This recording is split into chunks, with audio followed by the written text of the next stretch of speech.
What's going on, guys? Back here again in the workshop here, or the hobby room. I've got my TLR 4.0 Truggy. Went ahead and picked me up, finally, some Savox servos. Got two of them. Went with the 1270 TG. I'm going to use that for my steering. Went ahead and got the 1267 SG. I'm going to use that for my throttle. Went ahead also and got me two ProTech servo horns. They're the clamping style, so even if your screw were to back out on you, it still clamps on to your servo gear there, and at least prevent it from slipping off on you, which is nice. And I also got me a Sky RC power switch. I've heard good, and I've never heard anything bad. I've heard all good things about these. I picked it up for about 12 bucks. I'm gonna try it out. It's a push button switch. It's pretty cool. So I'm gonna get these electronics installed, because right now I've been running. I had some old servos laying around out of an old buggy I had or have, and one of them is brandless. The decals off of it. I mean, it's an old servo. It's slow, it's sluggish, but it worked. And I wanted to get this Truggy broke in back late summer, early fall. And then I also had another high-tech 5625 MG. I went ahead and threw in there just to have be able to run this thing. And I mean, honestly, I think they're like 1/10 scale servos, so they were struggling. And I was able to drive the truck, and I mean, shoot, I bashed with it a little bit, jumped it, and backflipped it even, and did some things with it. But one of them finally took a crap on me, which I knew it would do. And the other one still works, but like I said, they're just underpowered for this Truggy. And I want something. I haven't skipped any. I wanted everything to be perfect on this Truggy. As nice as I could. I always wanted to build a nice kit like this, so I went ahead and spent the money, even though I hated to, and got some nice servos. So hopefully they'll do me good.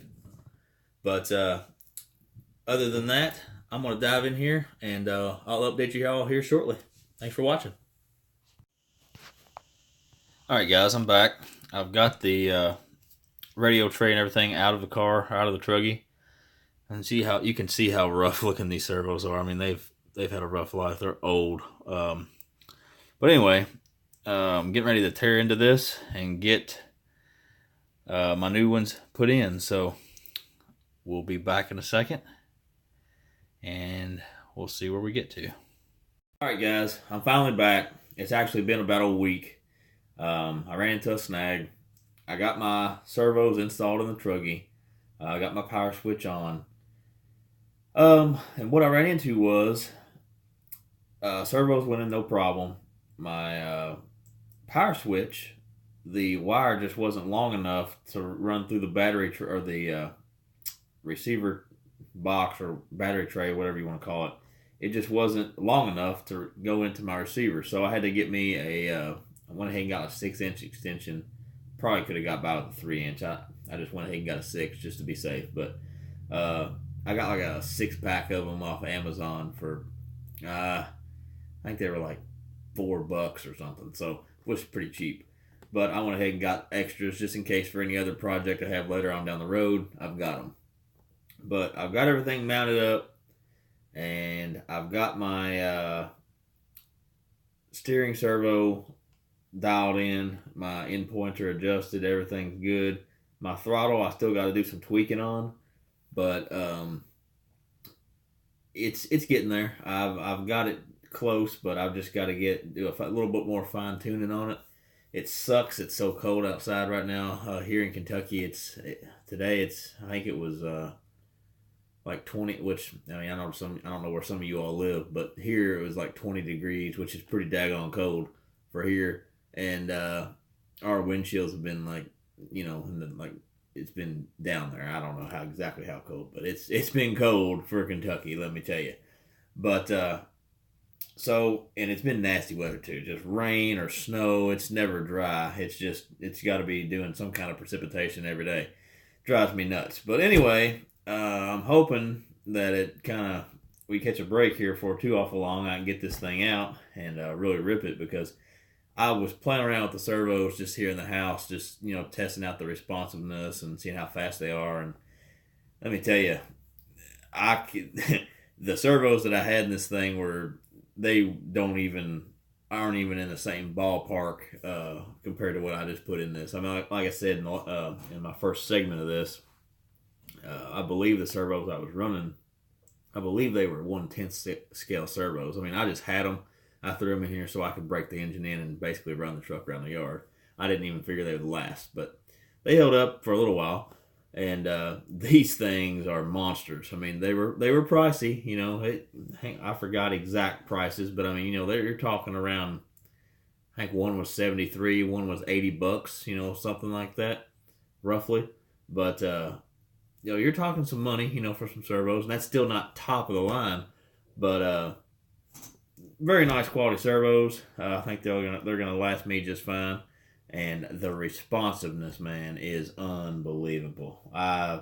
It's gonna spoil you, that's for sure. I mean, if you drive with servos like this, and you have some cheapos in your other car, you're probably gonna end up having to swap them out, which is kind of what I'm thinking. Which I've got a Savox. What is that? I can't think of the numbers off the top of my head. I've got a waterproof Savox in my armor Creighton, and it's quick. It's pretty fast, and of course it's waterproof is the main reason. I wanted a strong, waterproof, durable servo, and it's done perfect in my Creighton. I've had it in there for almost 2 years, never had an issue. And like I said, it's fast, but nothing compared to this 1270. This 1270 is just unbelievable. I actually might even have to turn the rate down just a little bit because it is like nuts. But anyway, I've got everything good to go. I just kind of want to update you. I feel kind of odd because I made this video in 2 parts, but it is what it is. Like I said, I ran into a snag, and I probably should have filmed a little more than I did. I've mounted my switch. I need to actually remount it because I've got it's a little bit different than your typical. It doesn't mount where the typical factory switch mounts. It does, but the wires have to run somewhere. So I filed out a spot on the receiver battery box, and I don't like where the wires are coming out. I'm actually gonna kind of reroute that and clean it up a little bit. So I'll post some pictures on Instagram, and I may even include that in the next video. But I just basically wanted to finish this off and update you guys and let you know I did get everything in. And as soon as the weather breaks, we'll be ripping some nitros around. And a buddy of mine, he just picked him up one. Actually, we're going to pick it up tomorrow. He's getting a TLR RTR Truggy. It's used, but very lightly used. I mean, it looks brand new. Not sure why the guy's selling it, but we're gonna go pick that up. And he's been wanting to get into nitro. He started off with like a Traxxas Revo, I think, and had nothing but headaches. And that's the problem. A lot of people, I think, start off with a Traxxas T-Max, a Traxxas Revo, anything like Traxxas. And like I said, I have all kinds of Traxxas cars, no problem. But for the average guy, the beginner guy that's getting into nitro, I don't recommend one of those because the engines, they're hit or miss. You can sit there and tune on one, run it 5 laps around the house, and the thing goes all out of whack on a tune again. It's sucking air somewhere here. Just any engine with a pull start on it's just bullshit. Throw that shit out. Get you a backplate engine. If don't just listen to me. Go watch other YouTubers' videos. Go listen to Botajail's channel. He'll tell you all about it. He's actually who inspired me to do this build. I seen his 4.0 Truggy, and I had to have one. I was like, I've always wanted to build a kit. Let's build a 4.0 Truggy. And it's took me a minute. I'm not loaded with money, so it's took me the course of a year to get everything on here like I wanted it. But I wanted a top-notch kit with everything, top of the line. My engine isn't modified, but I would like to put a modified, either a 28.8 or pick up another ZR32 LRP and get it modified.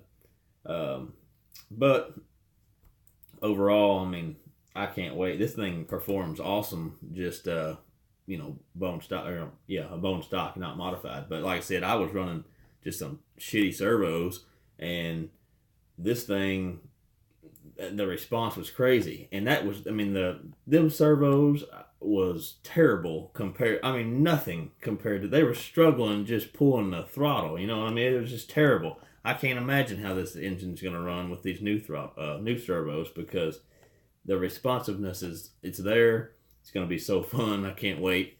So spring's going to be awesome ripping these things around, especially now that my buddy's getting one too. So his is going to have that stock Dynamite 20, I think it's a .28, and we're going to put a back plate on it. This pull start. Like I said, that's where I was getting at. You know, a lot of people get into Nitro thinking, oh, I'm going to get me a Traxxas T-Max. I'm going to get me a Traxxas Jado, you know, whatever Traxxas 3.3, you know, has in it. And they'll get it, and that thing may run great for first couple tanks, but like I said, they're going to start having issues. And what I recommend is don't start with a pull start engine. Just don't even waste your time. Just go pick you up, and like my buddy's getting, perfect example.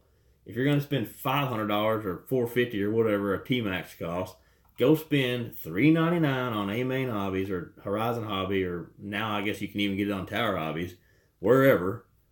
Get you a ready-to-run TLR Truggy. That Dynamite engine, it comes with a pull starter. Take it off. Don't even run it. Put you a back plate on it. Get you a TLR bump box. It's set up for the Truggy. All you gotta do is drop it on there. It has sliders. If you wanted to get a buggy, you slide the thing forward, put a buggy on it. You don't gotta do no adjusting. It's all simple. It's ready to go. And you sit that thing down on there, bump it, and you're good to go. You can do a little bit of minor tuning here and there. You know, once you break your engine in and good to go, you know, like take your time, break it in.